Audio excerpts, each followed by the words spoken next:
श्याओ हुआ हर दिन एक कप स्नोकिंग पीती थी। खबर फैल गई थी कि अगर कोई उसे उसकी फेवरेट ड्रिंक लाकर देगा तो वो उसके साथ डेट पर जाने के लिए हाँ कर देगी। ये सुनकर स्कूल के सारे लड़के पागल हो गए थे। रोज कोई ना कोई स्नोकिंग खरीद कर उसकी टेबल पर रख देता था, लेकिन उसने कभी किसी का पैकेट तक नहीं खोला और सब कूड़ेदान में फेंक दिया। कल तक जब मैंने गलती से अपनी बची हुई आधी पी हुई मिल्क टी उसे दे दी तो उसने सबके सामने उसे एक ही घूंट में पूरा पी लिया। जब हम पहली बार मिले थे तो वो एक छोटे से गोल मटोल बच्चे की तरह मेरे घर के दरवाजे पर अकेली बैठी थी। मुझे लगा कि वो भी मेरी तरह एक छोड़ी हुई बच्ची है, इसीलिए मैंने बिना कुछ सोचे उसे अपने घर के अंदर बुला लिया। लेकिन मुझे बिल्कुल नहीं पता था कि जैसे ही मैंने उसका हाथ पकड़कर उसे अंदर लिया, उसी वक्त पास में शिफ्ट हुई जियांग फैमिली में हड़कंप मचा हुआ था। जियांग फैमिली की वो लाडली छोटी लड़की गायब हो गई थी और सबसे बुरी बात ये थी कि उसे बचपन से ही बहुत गंभीर ऑटिज्म, अपने में खोए रहने की बीमारी था और वो कभी घर से बाहर अकेले नहीं निकली थी। जियांग के पिता ने उसी वक्त पूरे विला एरिया को सील करवा दिया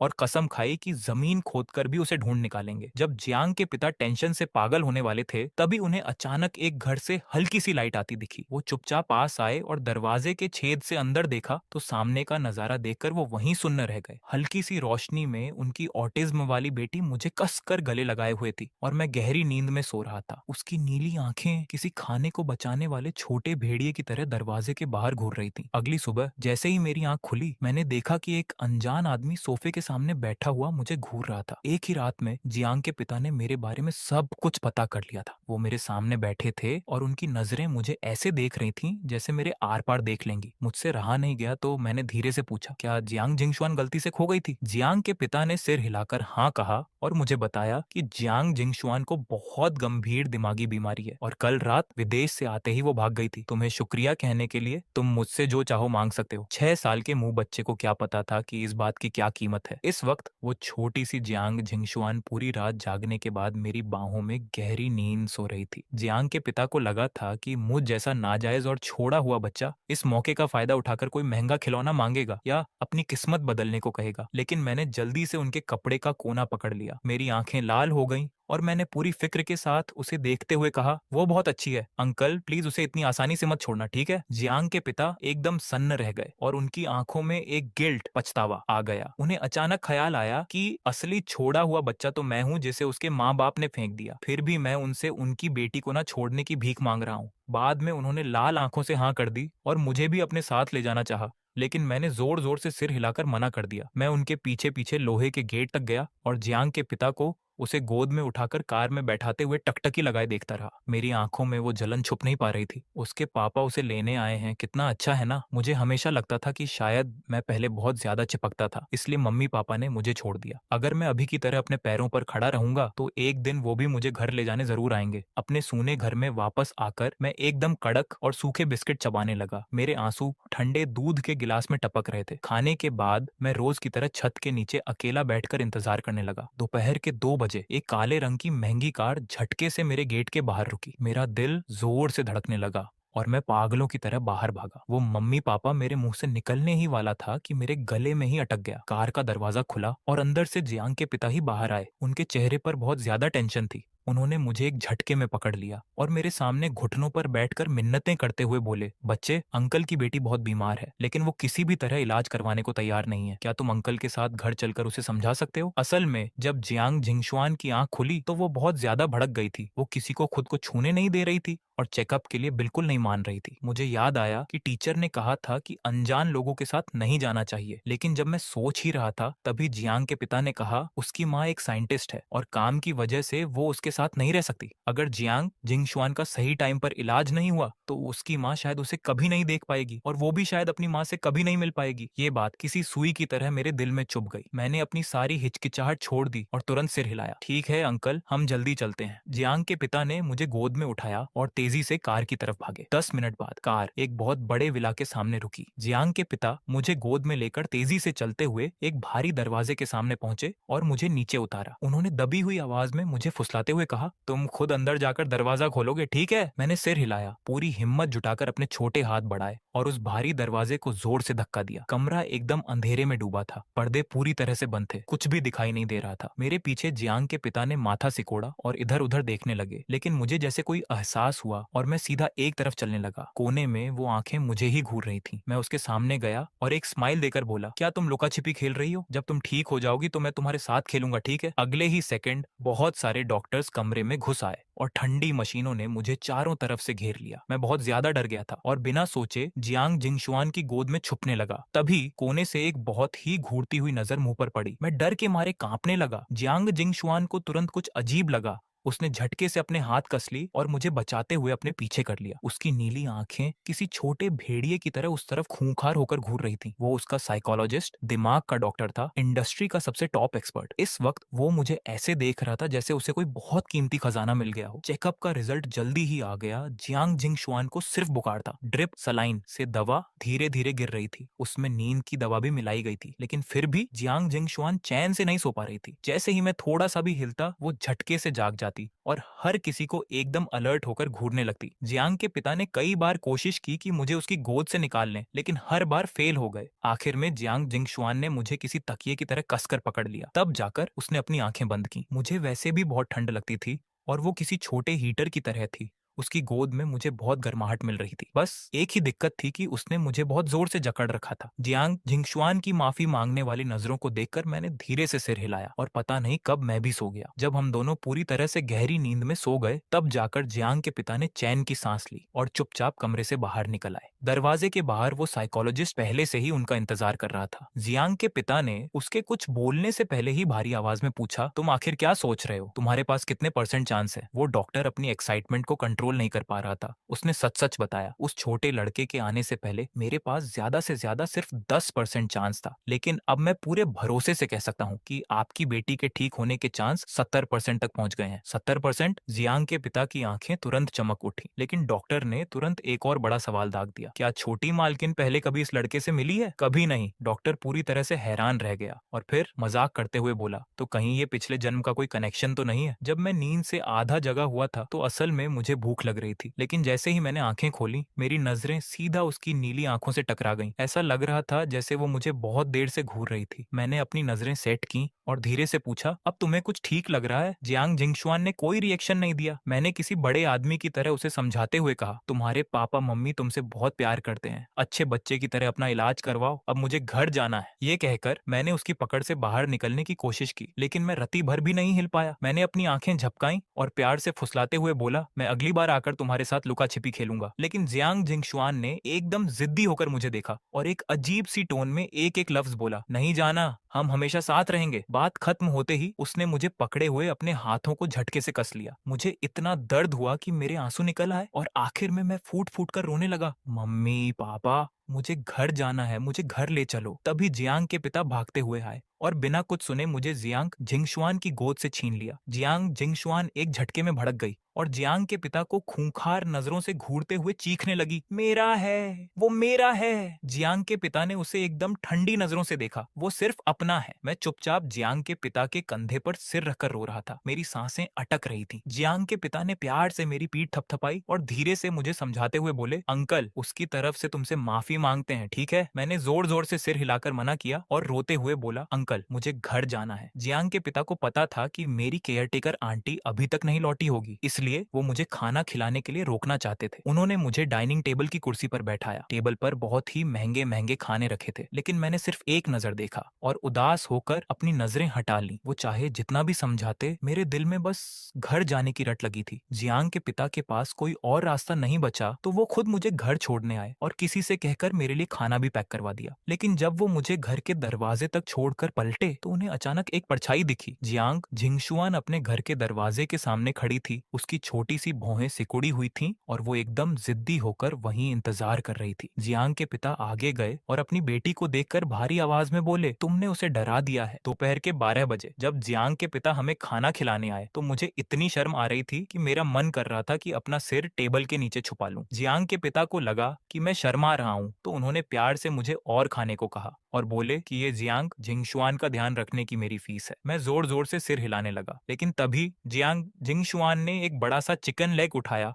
और एकदम एक्सपर्ट की तरह मेरे मुंह के पास ले आई। मैंने आंखें झपकाई और शर्म के मारे एक डकार ले ली। ये देखकर जियांग के पिता को सब समझ आ गया और उन्हें एक साथ गुस्सा भी आया और हंसी भी छूट गई। दोपहर को जियांग जिंगशुआन का दिमागी इलाज ऑफिशियली शुरू हो गया। डॉक्टर ने घास पर पिकनिक मैट बिछाई और वो मेरे जरिए जियांग जिंगशुआन को गाइड करना चाहते थे। मेरे होने की वजह से हालांकि उसे डॉक्टर अभी भी पसंद नहीं था, लेकिन उसने बहुत अच्छे से उसका साथ दिया। लेकिन मुझे नहीं पता था कि ये जो इतना प्यारा सा साथ दिख रहा था वो बस एक शुरुआत थी। पर बच्चों की एनर्जी आखिर कम ही होती है। थोड़ी देर खेलने के बाद मुझे इतनी तेज नींद आने लगी कि मेरी आंखें नहीं खुल रही थीं। मैं उबासी लेते हुए अपनी आंखें मलता रहा और पता नहीं कब जियांग जिंगशुआन के कंधे पर सिर रखकर सो गया। मेरे सोते ही जियांग जिंगशुआन का चेहरा एकदम सीरियस हो गया। वो मेरे एकदम पास आकर मुझे घूरने लगी। उसकी नजरें बर्फ की तरह ठंडी थीं। डॉक्टर ने देखा कि सेशन खत्म होने वाला है तो वो चुपचाप वहां से निकलने वाला था, लेकिन जियांग जिंगशुआन ने झटके से सिर उठाया और उसकी नीली आंखों ने डॉक्टर को वहीं लॉक कर दिया। वो ऐसी नजर थी जो किसी 7 साल के बच्चे की हो ही नहीं सकती थी। डॉक्टर के तो पसीने छूट गए और जब तक वो पूरी तरह से वहां से गायब नहीं हो गया तब जाकर जियांग जिंगशुआन ने अपनी नजरें वापस लीं। जब मैं नींद से उठा तो मैंने बिना सोचे उसका हाथ छोड़ दिया था। जियांग जिंगशुआन ने अपना माथा सिकोड़ा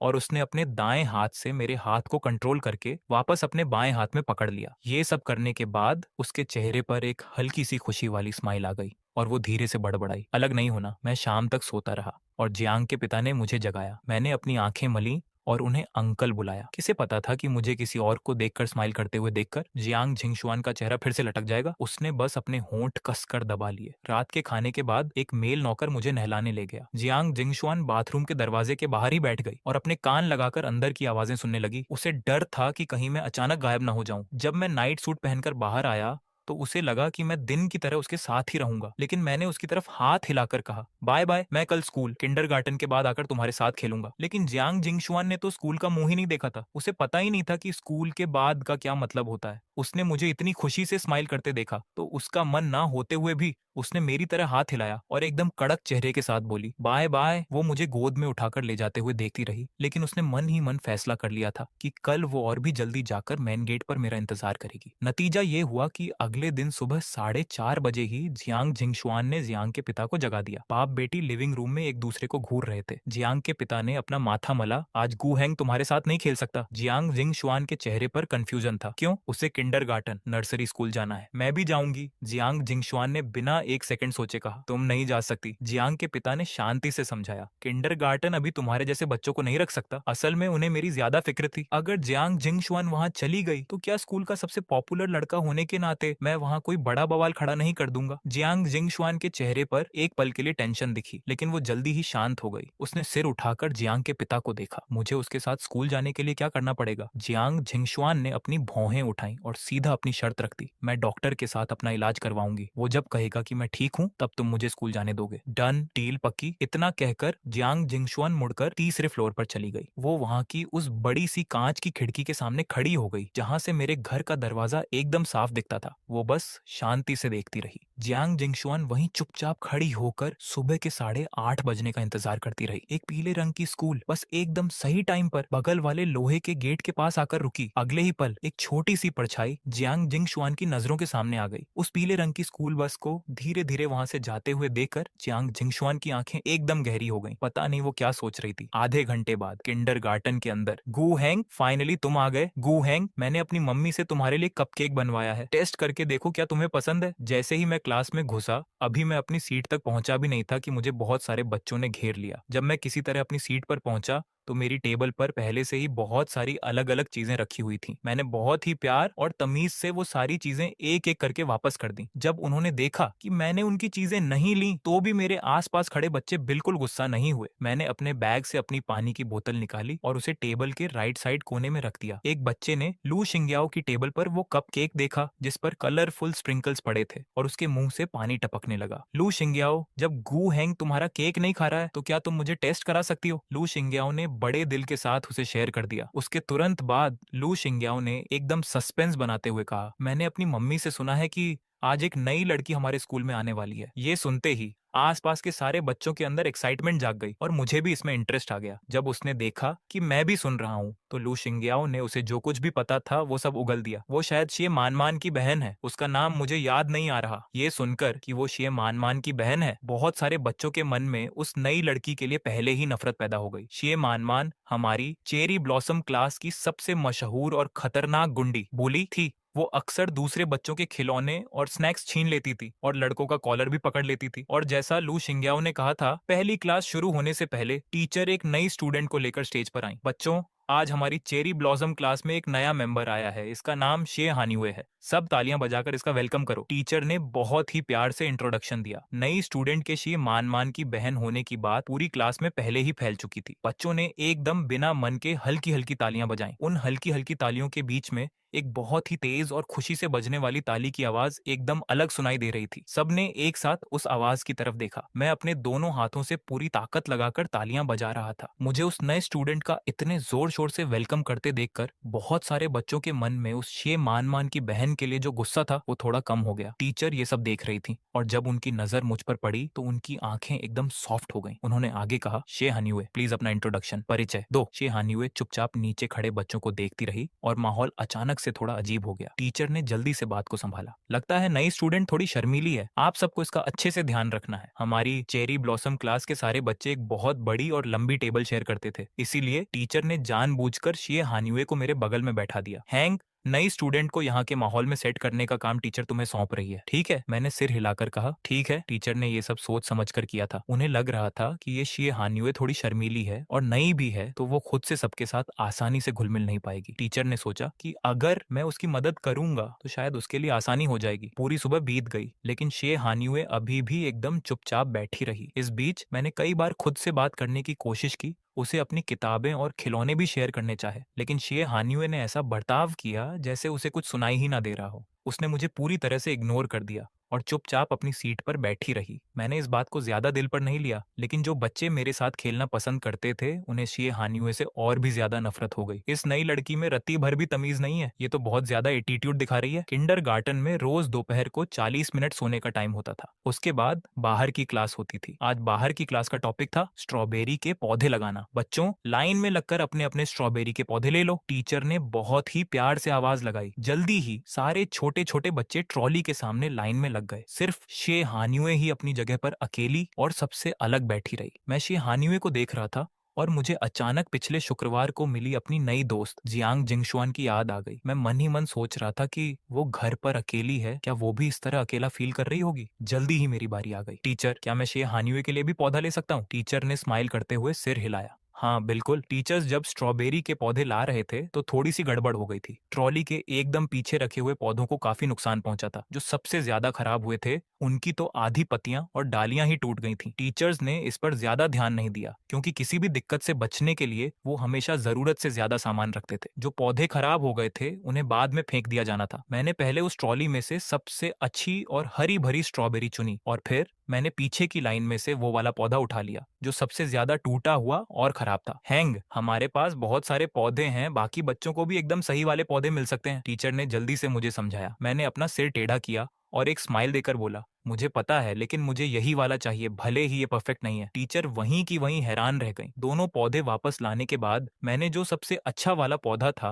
वो शे हानिवे के सामने रख दिया। मैंने कुछ नहीं कहा और बस उस टूटे हुए पौधे को बचाने की तैयारी करने लगा। किसे पता था कि मैं अभी बैठा ही था कि शे मानमान मेरी तरफ आ गई और उसके पीछे उसके 3 छोटे चेले भी आ रहे थे। गु हैंग, मैं तुम्हें अब से शे हानिवे की मदद करने से मना कर रही हूँ, शे मानमान ने एकदम गुंडों की तरह कहा। असल में उसे मैं पहले से ही पसंद नहीं था। दूसरे बच्चे मुझे पसंद करते थे वो तो चलो ठीक है, लेकिन टीचर्स भी हमेशा मुझे ही एक्स्ट्रा प्यार करते थे। जब मैं छोटा था तब मुझे प्यार मिलता था, वो भी ठीक है, लेकिन अब मैं बड़ा हो गया हूँ फिर भी लोग मुझे इतना पसंद करते हैं। और सबसे बड़ी बात, मैंने शे मानमान की वो सारी अटेंशन छीन ली थी जो उसे चाहिए थी। मैंने अजीब नजरों से उसे देखा और अपनी भौहें सिकोड़ ली। अगर मैंने तुम्हें दोबारा उसकी मदद करते देखा तो मैं तुम्हें उतनी ही बार पीटूंगी, समझे? ये बोलते हुए शे मानमान ने अपना वो सैंडबैग जैसा बड़ा सा मुक्का हवा में उठाया। उसके पीछे खड़े चेलों ने भी अपने हाथ बांधे और उसकी हाँ में हाँ मिलाई। सुना तुमने हमारी बॉस ने क्या कहा? ये बच्चे भले ही कितने भी बदमाश क्यों ना हो, लेकिन इस उम्र में उन्हें टीचर्स से डर लगता ही था। जब उन्होंने देखा कि स्ट्रॉबेरी के पौधे बंटने वाले हैं और उन्हें डर था कि कहीं टीचर उन्हें देख ना ले, तो शे मानमान जल्दी से अपने चेलों को लेकर वहां से खिसक गई। मैं उनके जाते हुए फिगर को देख रहा था, पता नहीं मैं क्या सोच रहा था। जब मैंने अपनी नजरें वापस ली तो देखा कि शे हानिये मुझे एकदम ठंडी नजरों से घूर रही थी। मैंने अपना चेहरा पोंछा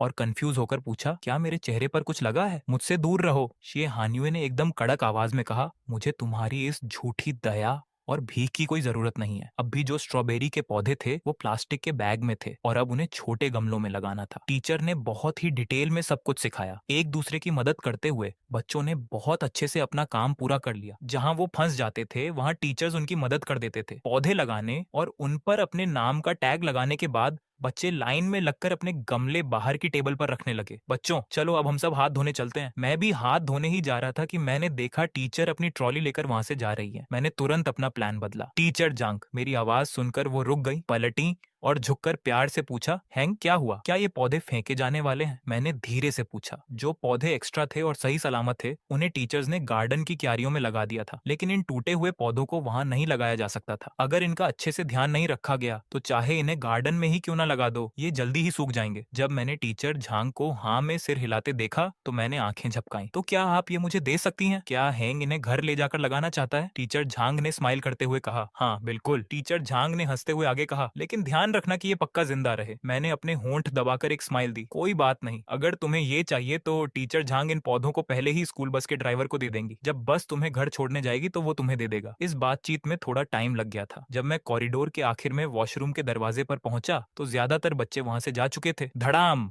अचानक मेरे पीछे से एक बहुत तेज आवाज आई और उसके बाद शीशा टूटने की आवाज पूरे में गूंज उठी। मैं बहुत बुरी तरह डर गया था और मेरी आंखें झटके से बड़ी हो गईं। इससे पहले कि मैं पीछे मुड़कर देखता, मुझे अंदर से शे मान की वो गुंडों वाली आवाज सुनाई दी, बाद में टीचर को बताना कि ये खिड़की तुमने तोड़ी है। सुना तुमने? वो जो कॉमन वॉश बेसिन हाथ धोने की जगह था, वहां शे मान एकदम खतरनाक नजरों से शे हानिये को घूर रही थी। शे हानिये, क्या तू गूंगी है? शे मान ने गुस्से से चीखते हुए पूछा। उसे शे हानिये का ये शांत रहना सबसे ज्यादा खटकता था। वो शे हानिये जो हमेशा चुप रहती थी, चाहे वो उसके खिलौने ही क्यों ना छीन ले, वो कभी पलटवार नहीं करती थी। शे मान के बगल में खड़े एक चेले ने उसे समझाते हुए कहा, बॉस रहने दो ना, इन लोगों से पंगा लेना ठीक नहीं है। वो नई लड़की शे हानिये असल में इस स्कूल की गुंडी शे मान की सगी बहन थी। घर पर भी शे मान हमेशा शे हानिये को परेशान करती थी और अब तो बात और भी बिगड़ गई थी क्योंकि वो दोनों एक ही क्लास में आ गई थी। शे मान तो अब और भी ज्यादा हावी हो गई थी। मैं क्लास में वापस आया तो हर जगह देख लिया, शेहानियू वहां नहीं थी। लू शिंग्याओ ने मुझे देखते हुए पूछा, गू हैंग तुम क्या ढूंढ रहे हो? क्या तुमने शेहानियू को देखा? वो वापस नहीं आई। शेहानियू नाम की इस नई स्टूडेंट को लू शिंग्याओ बिल्कुल पसंद नहीं करती थी। किंडरगार्टन की छुट्टी तक मैंने उसे नहीं देखा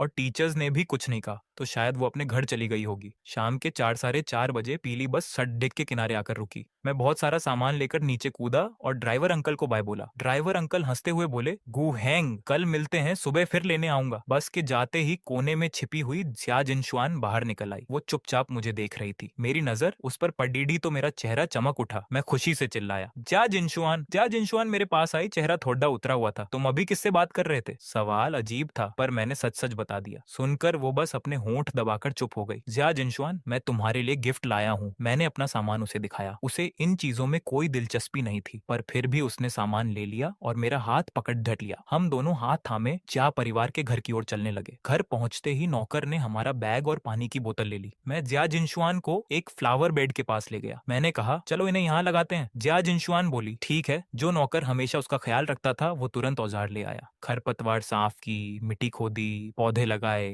और पानी दिया। स्ट्रॉबेरी के पौधे लगाने तक काफी अंधेरा हो गया था। मुझे पसीना आ गया था तो डर था कि कहीं बीमार न पड़ जाऊं, इसीलिए नौकर मुझे अंदर ले गया कपड़े बदलने। ज्या अंकल जब घर आए तो उन्होंने देखा कि ज्या जिनशुआन क्यारियों के पास बैठकर कुछ देख रही थी। पास गया तो देखा कि वो नई स्ट्रॉबेरी के पौधे थे। ज्या अंकल बोले, ये गू हेंग लेकर आया है ना? उनके सिवा जिया जिनशुआन किसी और खिलाई चीज में दिलचस्पी नहीं लेती। जिया जिनशुआन तो कभी जवाब देती नहीं, तो अंकल खुद ही बोले, ये टहनियां तो काफी खराब हो चुकी हैं, पता नहीं बचेगी या नहीं। जिया जिनशुआन ने झटके से अंकल की तरफ देखा। इन्हें जिंदा कैसे रखा जा सकता है? अंकल बोले, अच्छे से ख्याल रखो, अगर ये मर गए तो मुझे बहुत दुख होगा। जिया जिनशुआन को याद आया कि मैं कैसे रो रहा था और उसका दिल भर आया। रात के खाने के बाद मैं और जिया जिनशुआन साथ बैठकर पिक्चर बुक देख रहे थे। मैं बहुत ध्यान से देख रहा था, पर उसका ध्यान बुक में नहीं, हमारे जुड्ढे हुए हाथों पर था। उसने अचानक पूछा, किंडरगार्टन में कोई और भी तुम्हारा हाथ पकड़ देता है क्या? मैंने सिर हिलाया। उसका चेहरा काला पड़च गया। क्या वो तुम्हारा हाथ बहुत बार पकड़ देते हैं? मुझे महसूस हुआ कि उसका मूड खराब है। मैंने थोड़ा सोचकर सिर हिला दिया। उसने फिर पूछा, क्या बहुत सारे लोग हैं? मैं झिझका और फिर सिर हिला दिया। बहुत अच्छे हैं। जिया जिनशुआन ने एक गहरी सांस ली। मुझे बताओ आज स्कूल में क्या क्या हुआ? ये सुनकर मैं समझ गया कि वो क्यों परेशान है। उसे भी स्कूल जाना है। मैंने खुशी खुशी उसे दिन भर की सारी बातें डिटेल में बता दी ताकि उसे भी स्कूल से प्यार हो जाए। पर उसे क्या पता था, मेरी बातें सुनकर तो जिया जिनशुआन का गुस्सा 7वें आसमान पर पहुंच गया। अगले कुछ दिनों तक मैंने रोज खुद से स्कूल की बातें बताना शुरू कर दिया। मुझे पता भी नहीं चला कि मुझे घर लौटने का इंतजार रहने लगा। पहले स्कूल के लिए लेट होने के डर से मैं कई अलार्म लगाता था, अब नहीं, क्योंकि जिया जिनशुआन सुबह मुझे उठाने आती, हाथ पकड़ देकर ब्रेकफास्ट खिलाती और बस तक छोड़ देने आती। शाम को जब बस रुकती तो गेट खुलते ही मेरी पहली नजर जिया जिनशुआन पर होती। वो मेरा बैग और बोतल लेती और मेरा हाथ थामकर घर ले जाती। टीचर ने हंसते हुए कहा, गू हैंग, आज पापा और दीदी साथ आए हैं। पापा शब्द सुनते ही मैं रुक गया। आंखें थोड़ी नम हो गईं। आज जिया अंकल फ्री थे। ऊपर से रात भर बारिश हो रही थी तो वो खुद साथ आए थे। अंकल ने देखा कि मुझे अपने पेरेंट्स की याद आती है तो उन्होंने वो जगह नहीं ली। हंसकर बोले, मैं गू हैंग्स का अंकल हूँ। टीचर ने माफी मांगी। मुझे बस में बिठाकर अंकल बोले, गू हैंग, मैं और जिया जिनशुआन घर पर तुम्हारा इंतजार करेंगे। घर क्या? मुझे फिर से घर मिल गया। मैंने नाक साफ की और जोर से सिर हिलाया। ठीक है, बाय अंकल। जिया जिनशुआन बाय। शाम को लेने भी जिया जिनशुआन और अंकल ही आए थे। बारिश की वजह से इस डडक पर पानी भरा था।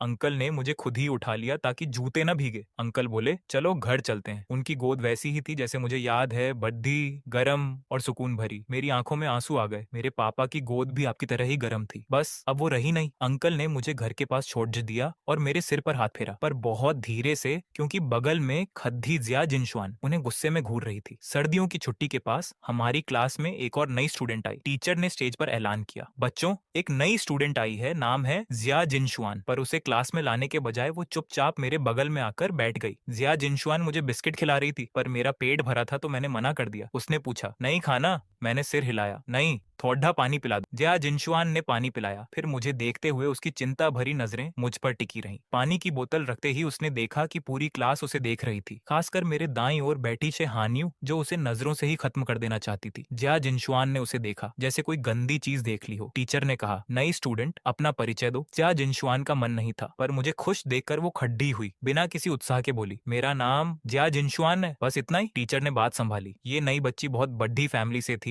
कल ही प्रिंसिपल ने सबको अलर्ट कर दिया था कि आज सबकी ड्रेस एकदम साफ होनी चाहिए। 3 दिन से सफाई चल रही थी और जिया जिनशुआन के आते ही उसने मुझे पूरी तरह अपने कंट्रोल में ले लिया। वो किसी को मेरे पास आने नहीं देती थी। लू शिंग्याओ ने तो एक ही दिन में 4 बार शिकायत कर दी। टीचर ने जिया जिनशुआन को वॉशरूम के बाहर खड्डा पाया। टीचर बोले, तुम दूसरों को गो हैंग के साथ खेलने क्यों नहीं देती? जिया जिनशुआन ने पलकें झुकाई और धीरे से कहा, मेरा है। इतनी छोटी बात, पर टीचर का दिमाग घूम गया। तभी मैं बाहर आया। जिया जिनशुआन ने तुरंत मुझे पानी पिलाया और हाथ पहुंचे। उसने पूछा, पानी ठंडा तो नहीं? मैंने कहा, ठीक है। वापस चलते समय मैंने टीचर को देखा। मैंने पूछा, आप यहाँ क्या कर रहे हैं? जिया जिनशुआन ने टीचर को घूरा और टीचर झूठ बोलकर वहां से निकल गए। मैंने कहा, जिया जिनशुआन, चलो चलते हैं। टीचर समझ गए थे कि जिया जिनशुआन का मतलब क्या था। मैं उसकी प्रॉपर्टी हूँ और वो किसी को मेरे पास आने नहीं देगी। दोपहर के खाने में जिया जिनशुआन खुद मुझे चम्मच से खाना खिला रही थी। मैंने मना किया, गोभी नहीं खानी। उसने मुझे प्यार से मनाया, ठीक है, गोभी नहीं, पर थोड़ा मीट खा लो। मैंने खा लिया। जब मैं सूप पी रहा था तब उसने खाना शुरू किया और बाद में मेरा बचा हुआ खाना भी खुद ही खा लिया। टीचर ये सब देख रहे थे। जिया जिनशुआन के आने से पहले मैं क्लास का सबसे बेहतरीन बच्चा था। अब तो मैं नखरे भी करने लगा था। खाने के बाद सोने का समय हुआ। क्लास में लड़के और लड़कियों के बेड अलग थे। अब हम अलग होने वाले थे। जिया जिनशुआन ने देखा कि बगल में शे हानियू सो रही है। उसका चेहरा एकदम काला पड़ गया। नहीं, उसे वापस जाकर सोचना होगा कि मुझे कैसे प्री स्कूल से दूर रखा जाए। मगर अगले ही पल जियांग जिनक्सुआन की नजर मेरी चमकती आंखों पर पड़ी। ठीक है, फिर से लगा कि दोपहर की नींद का यह आधा घंटा इतना भी मुश्किल नहीं है, मगर सोना मुमकिन नहीं। जियांग जिनक्सुआन तकिए पर लेटकर लगातार मुझे घूर रही थी। मैं उसका था, कंबल ने मेरा ज्यादातर शरीर छुपा लिया था, बस एक छोटा सा सिर बाहर था। मगर जियांग जिंगसुआन को यह सब बहुत प्यारा लगा। तभी एक साया दिखा जो जियांग जिंगसुआन के आगे आ गया। जैंग टीचर धीरे से बोली, सो जाओ। जियांग जिंगसुआन ने बिल्कुल नहीं सुना, मगर जब तक वह आंखें नहीं बंद करती, जैंग टीचर वहीं खड़ी रही। जियांग जिंगसुआन उसके आंखें बंद करते ही जैंग टीचर वहीं काफी देर तक खड़ी रही, फिर धीरे से वहां से चली गई। जैसे ही वह गई, जियांग जिंगसुआन ने फिर से आंखें खोल दी और देखा कि जैंग टीचर कुर्सी लेकर मेरे बिस्तर के सामने गंभीर चेहरे के साथ बैठ गई है, मुझे पूरी तरह छुपा लिया। जियांग जिंगसुआन का चेहरा गुस्से से काला हो गया। दोपहर की प्रैक्टिकल क्लास में जियांग जिंगसुआन किसी और को मुझसे दूर रखने की कोशिश में नाकाम रही। बहुत से लोग मेरे साथ खेलना चाहते थे। सबसे बड़ी बात, मैं उसे छोड़कर दूसरों के साथ चला गया। जियांग जिंगसुआन ने होंठ भींच लिए। उसकी आंखों में गुस्सा था। कई बच्चों के बीच घिरा हुआ मैं हंसते हुए घूमा और अचानक देखा कि जियांग जिंगसुआन नहीं है। मैंने रुककर उसकी तरफ देखा। मैंने हाथ हिलाकर हंसकर कहा, जियांग जिंगसुआन, जल्दी आओ, साथ खेलते हैं। उस पल उसकी आंखों का गुस्सा गायब हो गया। जब वह मेरी तरफ बढ़ रही थी, मन में सोच रही थी, चलो बस गोएंग खुश रहे। कुछ दिन पहले बच्चों ने जो स्ट्रॉबेरी के पौधे लगाए थे, जो बचे उनमें फल आने लगे थे। मेरा नहीं था, क्योंकि मेरा पौधा मर गया था और सभी बच्चों में सिर्फ मेरा। ऐसा नहीं कि मैंने ध्यान नहीं दिया, बल्कि मैं साकुरा क्लास में बहुत पॉपुलर था। हर बार जब बच्चे अपने पौधे को पानी देते तो मेरे वाले को भी दे देते। रोजाना कोई पानी डालता, कोई और पानी डालता और मेरा पौधा पानी से डूबकर मर गया। दोपहर 3:50 पर साकुरा क्लास की छुट्टी हुई। मेरे और जियांग जिंगसुआन के निकलने से पहले जे हान्युए ने मुझे पुकारा। गुहेंग। क्लास से निकलते ही मैंने आवाज सुनी, देखा कि जे हान्युए ने बुलाया है। मैं हैरान था, ये तुम्हारे लिए। उसने वह गमला मेरी तरफ बढ़ा दिया। हरे पत्तों के बीच 3-4 बड़े फल लटक रहे थे, बस अभी पूरे लाल नहीं हुए थे। फल काफी जगह से हरे सफेद थे। जानती थी कि मैं मना करूंगा। उसने पहले ही वजह ढूंढ ली थी। तुम जानते हो, जे मैन हमेशा मुझे परेशान करती है। मेरे पास रहेगी तो वह इन्हें पकने नहीं देगी, तो मैं तुम्हारी रखवाली करता हूँ, मैंने सुझाव दिया। उसने कहा, ठीक है। मैंने लेने के बाद उसे संभाल कर पकड़ा। उस दिन तुमने मेरे पास खड़े होकर मेरी हिफाजत की, मैंने अभी तक शुक्रिया नहीं कहा, जजी हानियुए ने कहा। बात खत्म करते ही उसने चुपके से जियांग जिंगसुआन को चुनौती भरी नजर से देखा। जियांग जिंगसुआन पूरी तरह नीचे देख रही थी। मेरी तरफ ध्यान था, जैसे वह जे हानियुए को देख ही नहीं रही, मगर जे हानियुए उसके चेहरे पर आए गुस्से के भाव को देख गई। जे हानियुए, शियाओ हैंग, क्या मैं बाकी लोगों की तरह तुम्हें बुला सकती हूँ? मैंने आंखें झपकाई। बिल्कुल। लगता है जैंग टीचर ने जे हानियुए को मिलाने का जो काम दिया था वह आज पूरा हो गया। जे हानियुए हंसी तो शियाओ हैंग कल मिलते हैं। वापस आते वक्त जियांग जिंगसुआन बिना कुछ कहे मेरे हाथ में स्ट्रॉबेरी के गमले को घूर रही थी। मैंने गमला बगीचे के कोने में रख दिया ताकि बाकी स्ट्रॉबेरी के साथ पल सके। हम दोनों ने जियांग के घर पर डिनर तक समय बिताया। खाना खाने के बाद मुझे अपने घर जाना था। जाने से पहले जियांग जिंगसुआन ने मेरा हाथ कसकर पकड़ा। क्या तुम्हें जे हानियुए बहुत पसंद है? मैंने सिर झुकाया। ऐसा क्यों पूछा? उसने तुम्हें शियाओ हैंग बुलाया। जियांग जिंगसुआन का चेहरा उदास था, कुछ शब्दों में जैसे दांत भींच कर निकला हो। मैं और उलझ गया, पर बहुत लोग ऐसे बुलाते हैं। चलो, कुहेंग कुछ नहीं समझता। जियांग जिंगसुआन थोड़ी परेशान थी। जियांग जिंगसुआन, तुम भी मुझे शियाओ हैंग बुला सकती हो। मैंने आंखें झपकाई, सुझाव दिया। जियांग जिंगसुआन धीरे बोली, मैं किसी और की तरह नहीं बुलाना चाहती। वह कुछ खास चाहती थी, सबसे अलग, जो सिर्फ उसका नाम हो। इसने मुझे मुश्किल में डाल दिया। तुम वापस जाओ। जियांग जिंगसुआन ने अचानक मेरा हाथ छोड़ दिया। मैं कल सुबह तुम्हें उठाने आऊंगी। Good night. मुझे नींद आ रही थी। मैंने हाथ हिलाया, धीरे से कहा, जियांग जिंगसुआन गुड नाइट, कल मिलते हैं। मेरे जाने के बाद जियांग जिंगसुआन बिस्तर पर करवट बदलती रही। वह अच्छे से जानती थी कि आज जे हानियुए क्या कर रही थी, मगर जियांग जिंगसुआन का दिल बहुत छोटा है। जो उसने किया है वह बदले में जरूर देगी। गू हैंग इतना अच्छा, इतना प्यारा है। एक ऐसा नाम सोचना होगा जो खास हो। प्यारा, अच्छा। अचानक एक नाम उसके दिमाग में आया। अंधेरे में जियांग जिंगसुआन धीरे से बोली, शियाओ गुआई, लिटिल कटी। जितना सोचा उतनी खुशी हुई। न जाने क्यों यह नाम उसे बहुत पहचान का लगा, जैसे कई बार बोला हो। शियाओ गुआई, मेरा शियाओ गुआई। एक दिन, कल जियांग जिंगसुआन का पहला स्कूल दिन था, इसलिए जियांग पापा ने भी, जिन्होंने रात भर काम किया था, सुबह का नाश्ता साथ किया। नीचे डाइनिंग रूम में मैं जियांग जिंगसुआन के साथ बैठा, अंडा छील रहा था। गर्म अंडा था, हाथ में थोड़ा जला रहा था। जियांग जिंगसुआन को लगा मैं खेल रहा हूँ, इसलिए मदद नहीं की, बस कभी कभी मेरे मुंह में खाना डालती रही। शियाओ गू हैंग। तभी जियांग पापा ने पूछा, कल स्कूल कैसा रहा? जियांग जिंगसुआन ने ऊपर नहीं देखा, मेरे मुंह में चम्मच डाला। ठीक था। जियांग पापा ने माथा सहलाकर पूछा, कल स्कूल में क्या पढ़ा? जियांग जिंगसुआन, नहीं पता, मैंने अंडा छील लिया था। मैंने जियांग जिंगसुआन को देकर उसके कान में धीरे से कहा, ये जियांग अंकल को दे दो, कहो तुमने छीला है। जियांग जिंगसुआन थोड़ी देर चुप रही, फिर मुंह बनाकर बोली, नहीं। क्यों नहीं? मैंने पूछा। जियांग जिंगसुआन ने जियांग पापा की तरफ देखा और कहा, उन्हें अंडे से एलर्जी है, खा नहीं सकते। ये कहकर उसने मेरे हाथ से अंडा लेकर खुद खा लिया। मेरी आंखें बड़ी हो गईं। जियांग पापा चुप थे। किसे एलर्जी है ये खुद उसे ही नहीं पता। नाश्ता करने के बाद स्कूल बस आई। बैग पहनकर 2 बोतल लेकर जियांग जिंगसुआन ने मेरा हाथ पकड़ा और बस में चढ़ गई। जियांग अंकल, शाम को मिलते हैं। जियांग पापा की आंखों में प्यार था, हाथ हिलाया। शाम को मिलते हैं। Xiao hang. जो जियांग जिंगसुआन के साथ महसूस नहीं हुआ, वह जियांग पापा ने मुझ में पाया। बस को जाता देख जियांग पापा ने सोचा, बेटे अच्छे होते हैं, सच में कितने अच्छे और प्यारे होते हैं। आधे घंटे बाद बस स्कूल के बाहर रुकी।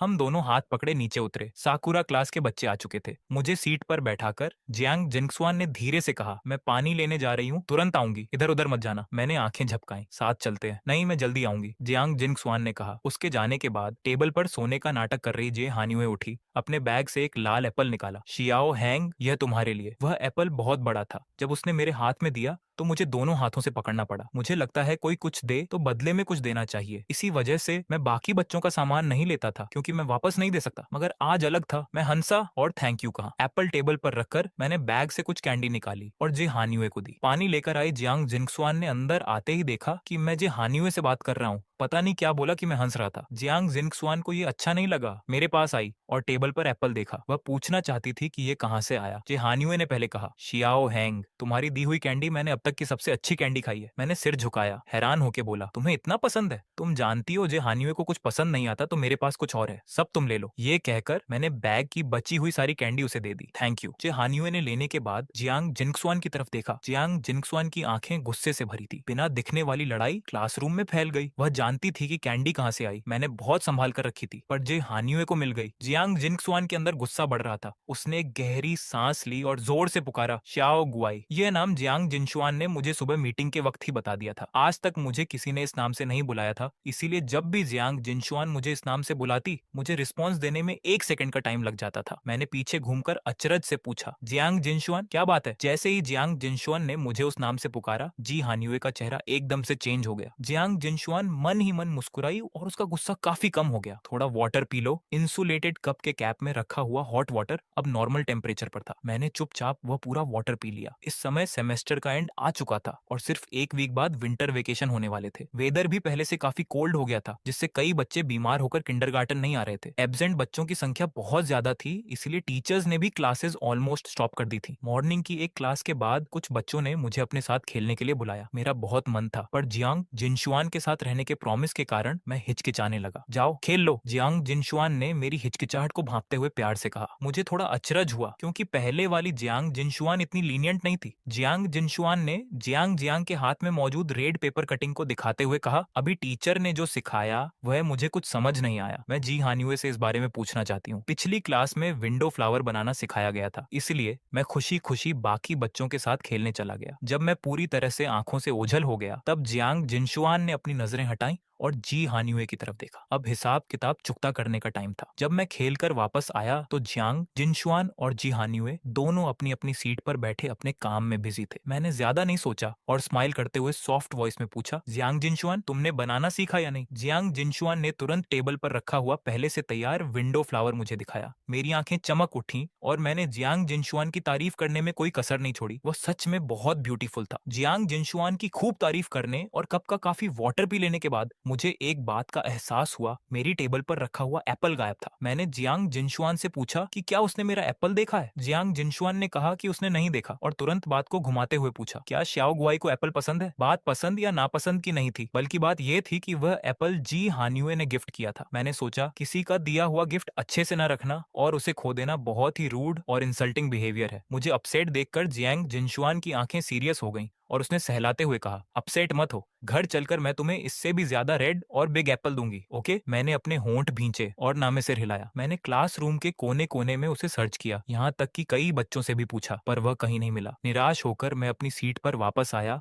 और जी हानियुए की शर्ट खींचते हुए बोला, सॉरी, मैंने तुम्हारा दिया हुआ एप्पल खो दिया। कोई बात नहीं, वैसे भी इसमें तुम्हारी कोई मिस्टेक नहीं है। जी हानियुए की वॉइस थोड़ी कोल्ड थी। दूसरों को भले न पता हो कि एप्पल कैसे गायब हुआ, पर क्या जी हानियुए को नहीं पता था? ये सोचते हुए जी हानियुए ने अपनी गर्दन घुमाई और गुस्से से जियांग जिनशुआन की तरफ देखा, जो उसे चिढ़ाने वाले अंदाज में देख रही थी। जी हानियुए ने गुस्से में अपना हाथ भींचकर मुट्ठी बना ली। इस बात की वजह से मैं पूरे दिन अपसेट रहा, यहाँ तक कि घर वापस आने के बाद सोफे पर जियांग जिनशुआन के साथ बैठकर अपनी फेवरेट पिक्चर बुक देखने देखने में भी मेरा मन नहीं लगा। जियांग जिनशुआन को अपना एप्पल वाला प्रॉमिस याद था, पर मेरी भूख गायब थी, इसलिए मैंने बस एक छोटा पीस खाया। मेरी नजर से दूर जियांग जिनशुआन का चेहरा अचानक एकदम सख्त हो गया। क्या उस जी हान्युए का दिया हुआ एप्पल सच में इतना इंपॉर्टेंट था? मेरा ध्यान भटकाने के लिए जियांग जिनशुआन ने सोचकर एक आइडिया दिया। हमने आज किंडरगार्टन में जो विंडो फ्लावर बनाए थे, उन्हें वॉल पर पेस्ट करें। मैंने थोड़ा सोचा और सॉफ्ट वॉइस में कहा, ओके। जब जियांग जिनशुआन टेप लेने गई तो मैंने अपना स्कूल बैग खोला ताकि विंडो फ्लावर निकाल सकूं, पर बैग अंदर से एकदम एम्प्टी था, उसमें कुछ नहीं था।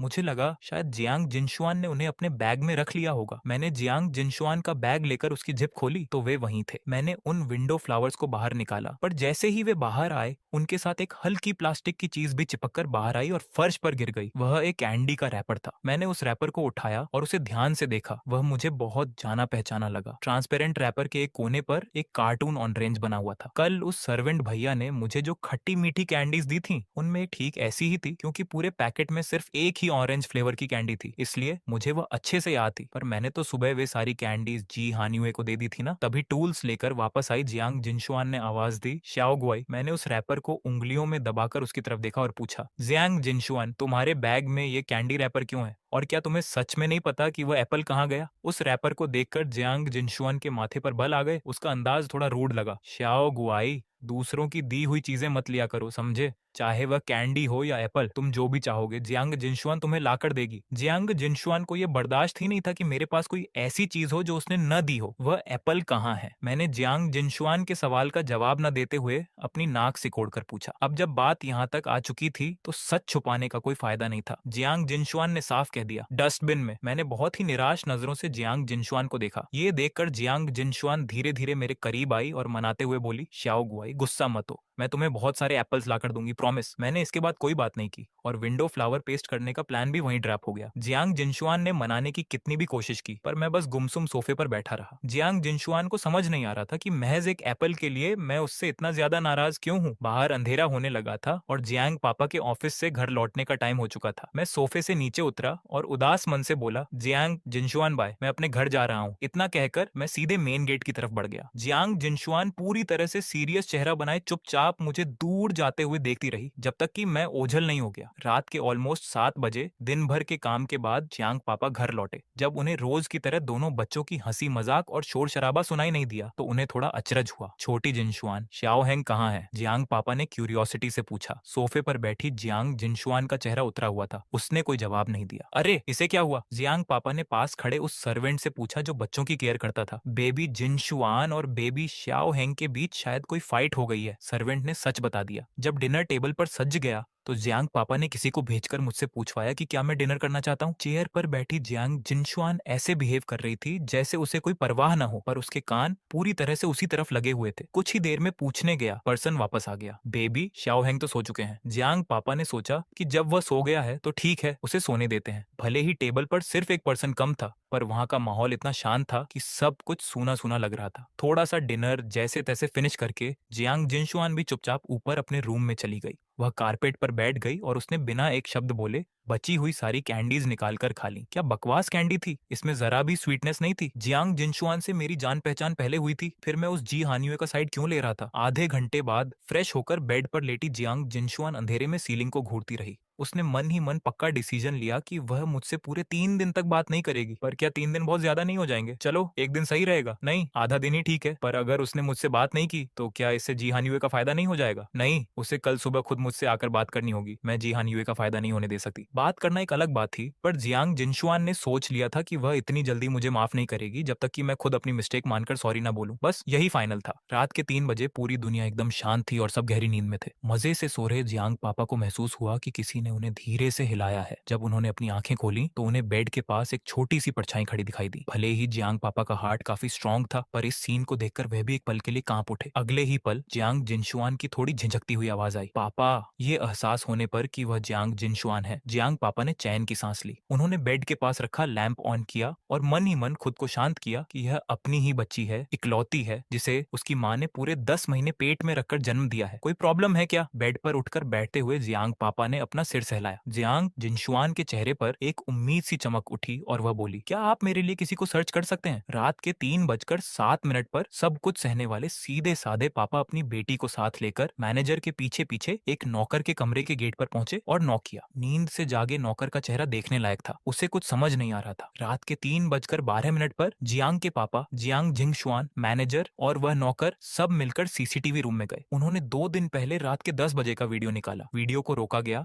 और सब मिलकर स्क्रीन को ध्यान से देखने लगे। वे यह देख रहे थे कि नौकर ने मुझे जो टॉफियां दी थीं, वे किस किस फ्लेवर की थीं। एक ऑरेंज फ्लेवर की, 3 मैंगो फ्लेवर की और 2 क्रैनबेरी फ्लेवर की। जब सब साफ हो गया तो नौकर ने उसी फ्लेवर की टॉफियां ढूंढकर जियांग जिंगशुआन के हाथ में दे दी। जब वे जाने पहचाने लोहे के मेन गेट के सामने पहुंचे तो जियांग के पापा ने एक लंबी सांस ली। क्या सच में कल सुबह तक का इंतजार नहीं हो सकता? जियांग जिंगशुआन कुछ नहीं बोली। पापा ने फिर कहा, बिना मालिक की मर्जी के किसी के घर में घुसना कानूनन जुर्म है। पुलिस पकड़कर जेल में डाल देगी। जियांग जिंगशुआन ने उनकी तरफ देखा। उसका लहजा बहुत सीरियस था। क्या पुलिस मेरे शाओगुआई से माफी मांगने के बाद मुझे पकड़ सकती है? पापा की आंखें फटी की फटी रह गईं। अपने पापा की मदद से जियांग जिंगशुआन दीवार पार करके आंगन में आ गई। घर का मेन गेट सच में लॉक नहीं था। जियांग जिंगशुआन ने बहुत आसानी से उसे पुश किया और अंदर चली गई। रास्ते में सीखे हुए माफी के सारे शब्द उसके दिमाग में घूम रहे थे। अगर सच कहें कि क्या जियांग जिंगशुआन को अपनी गलती का एहसास था तो ऐसा बिल्कुल नहीं था। मेरे लिए उसका पजेसिव होना बहुत ज्यादा था। चाहे वह मेरी अपनी चीज हो या किसी और की दी हुई, उसके लिए सब एक समान था। उसने तो यहाँ तक सोच लिया था कि शायद मैं उसे इस बार भी माफ नहीं करूंगा। शाओगुआई। मेरे बेडरूम के गेट के बाहर खड़े होकर जियांग जिंगशुआन ने कई बार आवाज लगाई पर अंदर से कोई आवाज नहीं आई। उसे एक अजीब सा डर लगने लगा। उसने फिर कुछ आवाजें लगाई। जब अंदर से कोई हलचल नहीं हुई तो वह सब कुछ भूलकर सीधे हैंडल को नीचे की तरफ पुश करके कमरे में चली गई। मेरा बेडरूम! जियांग जिंगशुआन यहाँ पहले भी कई बार आ चुकी थी। वह बिना चूके सीधे बेड के पास पहुंची। उसने जैसे ही मुझे छुआ, मेरा शरीर तवे की तरह गर्म था। शाओगुआई। पूरे जियांग हाउस की लाइट्स ऑन हो गई। जियांग फैमिली के अपने हॉस्पिटल के बच्चों के डॉक्टर तेजी से घर की तरफ आ रहे थे। जियांग जिंगशुआन के कमरे में उसकी आंखें लाल हो चुकी थीं। उसने रोते हुए कहा, शाओगुआई, मुझे माफ कर दो। तभी मैंने अचानक कुछ हलचल की। शाओगुआई, क्या हुआ? जियांग जिंगशुआन का दिल जैसे बैठ गया। उसने घबराकर पूछा। अगले ही पल मैं अपने आंसू नहीं रोक पाया और रोने लगा। मम्मी, डैडी, प्लीज मुझे अकेला मत छोड़ो। क्या मैं अच्छा बच्चा नहीं हूँ? मेरे आंसू रुकने का नाम नहीं ले रहे थे और गालों से नीचे बह रहे थे। जियांग जिंगशुआन बार बार अपने हाथों से मेरे आंसू साफ कर रही थी। वे गर्म आंसू उसकी उंगलियों को छू रहे थे जिससे उसका दिल कांप उठा। उसने मेरे उन माता पिता के लिए अपने मन में बहुत गुस्सा और नफरत महसूस की जिन्हें उसने कभी देखा तक नहीं था। आवाज सुनकर जियांग के पापा तेजी से कमरे में आए। श्याओ श्याओ श्याओ हेंग को मुझे दे दो। जियांग जिंगशुआन का गुस्सा 7वें आसमान पर था। उसने मुझे अपनी बाहों में समेट लिया और अपने पापा को शक की निगाहों से देखने लगी। पापा का चेहरा गंभीर था। उन्होंने धीरे से कहा, मेरे पास इसे संभालने का एक तरीका है। यह सुनकर जियांग जिंगशुआन ने मुझे छोड़ा और उम्मीद भरी नजरों से पापा को देखा। पापा ने मुझे कंबल के साथ प्यार से उठाया, बेड के किनारे बैठे और धीरे धीरे मेरी पीठ को थपथपाने लगे। जैसे ही मुझे पुरानी जानी पहचानी थपकी महसूस हुई, मेरा रोना धीरे धीरे बंद हो गया। जियांग जिंगशुआन ने अपने होंठ भींचे और सोचा, उन्होंने इतने प्यारे बच्चे को क्यों छोड़ दिया। पापा ने धीमे से कहा, श्याओ शुआन, इंसान बहुत अजीब और उलझा हुआ जीव होता है। मेरा तेज बुखार कम होने के आधे घंटे बाद ऐसा लगा जैसे वह फिर से वापस आ रहा है। ऐसा लग रहा था कि प्ले स्कूल के सेमेस्टर के बचे हुए दिन अब मिस होने वाले हैं। पापा ने हम दोनों के लिए छुट्टी की बात कर दी थी। इस समय गहरी सर्दी का मौसम था। कई दिनों तक मेरी तबीयत ऊपर नीचे होती रही, जिससे जियांग जिंगशुआन हर समय बहुत ज्यादा फिक्रमंद और सतर्क रही। इन दिनों मैं जियांग हाउस में ही रह रहा था। सच कहें तो मैं हर समय जियांग जिंगशुआन के कमरे में ही रहता था। मैंने बस कुछ देर के लिए विंडो क्या खोली, जियांग जिंगशुआन तुरंत भागती हुई आई और उसे बंद कर दिया। ठंड लग रही है क्या? पूछते हुए उसने अपना हाथ मेरे माथे पर रख दिया। मैंने 2 बार खांसा, उसकी तरफ देखा और मुस्कुराते हुए भारी आवाज में बोला, कमरे में बहुत सफोकेशन, घुटन लग रही थी, बस थोड़ी ताजी हवा के लिए विंडो ओपन की थी। एक बार ठीक हो जाओ फिर विंडो ओपन करेंगे, ओके? जियांग जिंगशुआन ने प्यार से समझाया। हालांकि मेरा मन अभी हवा खाने का था, पर उसे परेशान न करने के लिए मैंने सिर हिलाया और अच्छे बच्चे की तरह कहा, ठीक है। पिछले हफ्ते ही डॉक्टर ने मेरा फुल बॉडी चेकअप किया था और खाने पीने से लेकर हर छोटी बात की एक लंबी लिस्ट दी थी। उस प्रिंटेड पेपर पर बहुत सारे नोट्स लिखे थे। जियांग जिंगशुआन जब भी फ्री होती उसे निकाल कर देखने लगती ताकि कोई पॉइंट मिस ना हो जाए। पापा जब ऑफिस का काम खत्म करके लौटे तो जियांग जिंगशुआन मुझे पानी पिला रही थी, पर मैंने अपने सूखे होंठों को छुआ और बीमारी के कारण कमजोर आवाज में कहा कि मुझे अब और नहीं पीना। क्लास में आधा पानी बचा देखकर जियांग जिंगशुआन ने अपनी भौहें सिकोड़ी और गुस्से से कहा, बिल्कुल नहीं, पूरा पियो। तभी मेरी नजर पापा पर गई। मुझे जैसे कोई सहारा मिल गया हो। मैं सोफे से नीचे आया और सीधे भागते हुए पापा की बाहों में जा समाया। अंकल, आप आ गए। पापा ने मुस्कुराते हुए मुझे ऊपर उठाया, हमेशा की तरह मेरे माथे को छुआ और प्यार से पूछा, श्याओ हेंग, क्या आज भी तबीयत खराब लग रही है? मैंने अपना सिर हिलाया। क्या आज अंकल को ऑफिस में बहुत काम करना पड़ा? बस थोड़ा सा, पापा ने प्यार से कहा। मैंने कुछ सोचा, तो क्या मैं अंकल के कंधे प्रेस कर दूं? इस तरह हम दोनों के बीच प्यारी बातें होने लगी। हाथ में पानी का ग्लास लिए जियांग जिंगशुआन का चेहरा उतर गया। वह कुछ नहीं बोली और उसका मूड खराब लग रहा था। जब पापा सोफे पर बैठे ताकि मैं उनके कंधे प्रेस कर सकूं, तो जियांग जिंगशुआन तुरंत बीच में आई और खुद कंधे प्रेस करने का इशारा किया। पापा अभी बच्चों के साथ इस सुख का आनंद ले ही रहे थे कि अगले ही पल उनका चेहरा थोड़ा अजीब हो गया। इस बच्ची के हाथों में सच में बहुत ताकत थी। बीमारी की वजह से पूरी सर्दी में घर से बाहर नहीं निकला। जैसे जैसे साल का अंत आ रहा था, पापा का शेड्यूल बहुत बिजी होता गया। घर में ज्यादातर समय सिर्फ जियांग जिंगशुआन ही मेरे साथ होती थी। हम दोनों हर समय साथ रहते थे। ये बात जियांग जिंगशुआन को बहुत पसंद आ रही थी। हम दोनों के बीच कोई तीसरा नहीं था। सबसे अच्छी बात यह थी कि मैं हर समय सिर्फ उसे ही देखता था। पर अफसोस, ये अच्छे दिन खत्म होने वाले थे। फरवरी का महीना आ चुका था। हर तरफ हरियाली थी। कल से प्ले स्कूल ओपन होने वाला है, ये सोचकर मैं टेबल के पास बैठकर केक का पीस खाते हुए खुशी से झूम रहा था। केक खत्म करने के बाद जियांग जिंगशुआन की थेरेपी, मेंटल ट्रीटमेंट का समय हो गया। मैं हमेशा की तरह उसके साथ गया। वह अपना ट्रीटमेंट लेती और मैं पास बैठकर अपनी कॉमिक्स बुक्स देखता। मेरे रहने से वह थोड़ी शांत रहती थी, पर बस थोड़ी सी ही। जियांग जिंगशुआन को यह बर्दाश्त नहीं था कि मैं उसके अलावा किसी और चीज पर ध्यान दूं, इसलिए वह थोड़ी थोड़ी देर में मुझे तंग करती। चाओ ग्वाय, मुझे देखो, मैं अच्छे स्वभाव का था, इसलिए कभी गुस्सा नहीं करता था, बल्कि हमेशा उसे देखकर एक प्यारी सी स्माइल दे देता था। ये देखकर डॉक्टर भी बोल उठी, ये बच्चा तो बिल्कुल फरिश्ता है। वे मुझे बहुत ही प्यार भरी नजरों से देख रही थी। पर जैसे ही डॉक्टर ने दूसरी तरफ देखा, उनका सामना जियांग जिंगशुआन की उन ठंडी और गुस्से से भरी नीली आंखों से हुआ। डॉक्टर का तो जैसे खून ही जम गया। उन्होंने मुझे बस कुछ सेकंड ही तो देखा था, वह तो ऐसे रिएक्ट कर रही थी जैसे डॉक्टर कोई क्रिमिनल हो। शाम के समय आज का सेशन खत्म हुआ। मैंने जियांग जिंगशुआन के कपडेढ़े का एक कोना पकड़ा और डॉक्टर को बाएं कहा, बाएं बाएं डॉक्टर आंटी, सेफ सफर। डॉक्टर का दिल खुश हो गया। उन्होंने बहुत प्यार से कहा, थैंक यू शाओ हैंग। मैंने जियांग जिंगशुआन का हाथ थोड़ा सा प्रेस किया और उम्मीद से उसकी तरफ देखा। वह मेरा इशारा समझ गई। उसने एक अजीब सी स्माइल दी और बहुत कम शब्दों में कहा, डॉक्टर मू बाय। डॉक्टर ने कहा, बाय प्रिंसेस। यह कोई मजाक नहीं था। जियांग जिंगशुआन की उस स्माइल को देखकर डॉक्टर को लगा जैसे उनका मर्डर होने वाला है। अभी वे ज्यादा दूर नहीं गई थी कि उन्हें मेरी आवाज सुनाई दी। मैं जियांग जिंगशुआन की तारीफ कर रहा था। जियांग जिंगशुआन तो दुनिया की सबसे अच्छी बच्ची है। अगली सुबह जियांग हाउस के बाहर हम दोनों बच्चे हाथ में हाथ डाले स्कूल बस में चढ़ गए। जैसे ही हमने क्लास में एंट्री की, मैंने उत्सुकता से चारों तरफ देखा। शेहान को देखते ही मेरी आंखें चमक उठी। जियांग जिंगशुआन, शेहान वहां है। मैंने इशारा किया। जियांग जिंगशुआन ने धीरे से कहा, ठीक है। मैंने उसका हाथ पकड़ा और हम शेहान के पास गए। शेहान जियांग जिंगशुआन को के पास गए। जी हान युए, जियांग जिंगशुआन को तुमसे कुछ कहना है। ये हान युए थोड़ा हैरान हुआ और उसने अपनी भौहें सिकोड़ ली। उसे जरा भी उम्मीद नहीं थी कि जियांग जिंगशुआन उससे कोई अच्छी बात कहेगी। मैंने जियांग जिंगशुआन को हिम्मत दी। इसके बाद जियांग जिंगशुआन ने अपने बैग से एक सुंदर सा टॉफी का बॉक्स निकाला और सीए हानयुए के सामने रख दिया। सीए हानयुए शांत था। वह सोच रहा था कि ये क्या नया ड्रामा है। अगले ही पल जियांग जिंगशुआन ने नीचे झुककर माफी मांगी। सीए हानयुए, आई एम सॉरी। मुझे तुम्हारा दिया हुआ एप्पल कचरे के बक्से में नहीं फेंकना चाहिए था। सीए हान का गुस्सा और बढ़ गया, खासकर तब जब उसने जियांग जिंगशुआन की आंखों में जीत का भाव देखा। वह सिर्फ इसलिए ऐसा कर रही थी क्योंकि मैं उसकी चालें नहीं देख सकता था। वह तो चाहती थी कि शे हान उसे माफ न करे ताकि वह मेरे सामने उसे बुरा दिखा सके। शे हान ने अपनी नाराजगी छुपाते हुए कहा, मैंने तुम्हें माफ किया। दोनों को एक होते देख मेरे मन का बोझ हल्का हो गया। मैंने खुश होकर कहा, यह तो बहुत अच्छा हुआ। उस दिन के बाद से जियांग जिंगशुआन और जी हानयुए के बीच एक दीवार खींच गई। जियांग जिंगशुआन सामने से और जी हानयुए पीछे से एक दूसरे के खिलाफ चालें चलते, पर दोनों का एक ही रूल था, मुझे कुछ पता नहीं चलना चाहिए। इस तरह प्ले स्कूल खत्म होने तक मुझे कुछ भनक नहीं लगी और मैं यही सोचता रहा कि वे दोनों बहुत अच्छे भाई बहन बन गए हैं। हर साल जून में स्कूल का फेयरवेल फंक्शन होता था। इस बार की थीम क्रिएटिव ड्रेस थी। फंक्शन के बाद सब बच्चों को वोट देकर सबसे बेस्ट ड्रेस वाले को विनर चुनना था। मैंने एक बहुत बड़ा पीले रंग का लेमन नींबू कैप पहना हुआ था। मेरी आंखें चमक रही थी। जियांग जिंगशुआन ने भी वैसा ही पर्पल कलर का बेरी कैप पहना था। उसने सीरियस होकर कहा, लेमन बहुत क्यूट है, बस एक ही प्रॉब्लम है कि ये कैप बहुत बड़ी है। हम साथ चलते हुए एक दूसरे के करीब नहीं आ पा रहे। वह इस बात से थोड़ी उदास थी। आज रात स्कूल में बहुत चहल पहल थी। हर तरफ अच्छे कपड़ों में पेरेंट्स दिख रहे थे। बच्चों की ड्रेसेस भी बहुत यूनिक थी, कुछ क्यूट, कुछ क्लासी, तो कुछ फनी। बस एक कोने में काले रंग की टी शर्ट पहने शेहान सबसे अलग बैठा था। वह चुपचाप और शांत नजरों से कुछ दूरी पर शे मान की फैमिली को देख रहा था। उस हंसते खेलते परिवार को देखकर उसके मन में नफरत का तूफान उठ रहा था। तभी एक आवाज आई, शेहान।